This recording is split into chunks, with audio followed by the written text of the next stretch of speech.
আষাঢ় আমাবস্যা কবে? ১৩ই জুলাই না ১৪ই জুলাই? বাড়িতে কিভাবে পালন করবেন?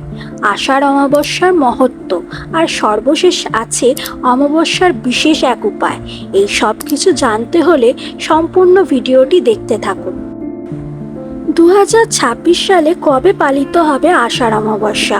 ১৩ই জুলাই না ১৪ই জুলাই?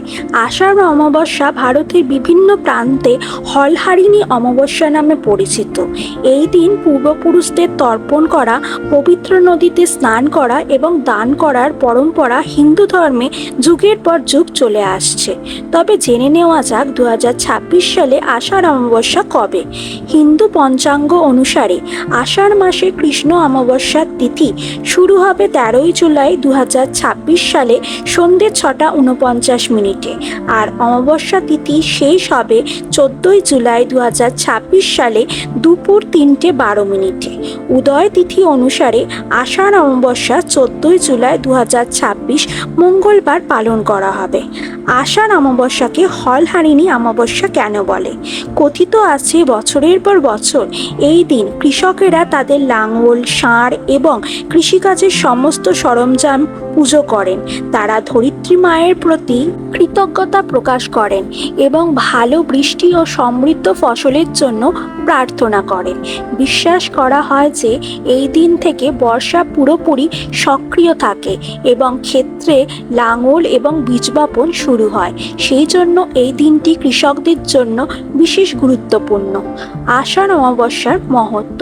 হিন্দু ধর্মাবলম্বীদের জন্য অমাবস্যা একটি বিশেষ দিন। এর মধ্যে আষাঢ় অমাবস্যা অন্যতম। এই দিনটি পিতৃপুরুষদের জন্য সমর্পিত। এই দিন শ্রাদ্ধ ও তর্পণের মাধ্যমে পিতৃপুরুষদের বিশেষ আশীর্বাদ পাওয়া যায়। যারা পিতৃদোষে ভুগছেন তাদের জন্য অত্যন্ত গুরুত্বপূর্ণ দিন এটি। এই দিন পিতৃদোষ কাটানোর জন্য সবথেকে শুভ। কিভাবে পালন করবেন আষাঢ় অমাবস্যা? আষাঢ় অমাবস্যার দিন সকাল সকাল স্নান করে শুদ্ধ বস্ত্র ধারণ করুন। এরপর পিতৃপুরুষের উদ্দেশ্যে বিধিমতো শ্রাদ্ধ ও তর্পণ করুন। এই দিন শ্রাদ্ধের সাথে তর্পণ করলে পিতৃপুরুষের বিশেষ আশীর্বাদ লাভ হয়। যারা গঙ্গায় বা অন্য কোনো পবিত্র নদী বা জলাশয়ে তর্পণ করবেন তারা তর্পণের সময় অবশ্যই জলে তিল সাদা ফুল দিয়ে করবেন।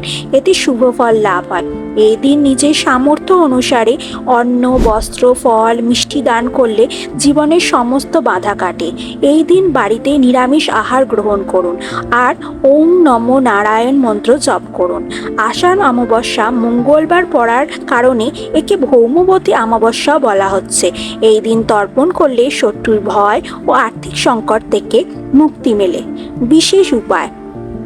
যারা অনেক দিন ধরে আর্থিক কষ্টে ভুগছেন বা মানসিক শান্তি চাইছেন তাদের জন্য বিশেষ উপায় হলো একটি কাঁচের গ্লাসে ১ গ্লাস জল নিয়ে তার মধ্যে ১ মুঠো কালো তিল দিয়ে সেই গ্লাসটার সামনে বসে আপনার মনের ইচ্ছাগুলি বলতে হবে আর এই মন্ত্রটি জপ করতে হবে। মন্ত্রটি হলো ওম ভগবতে বাসুদেবায় নমঃ।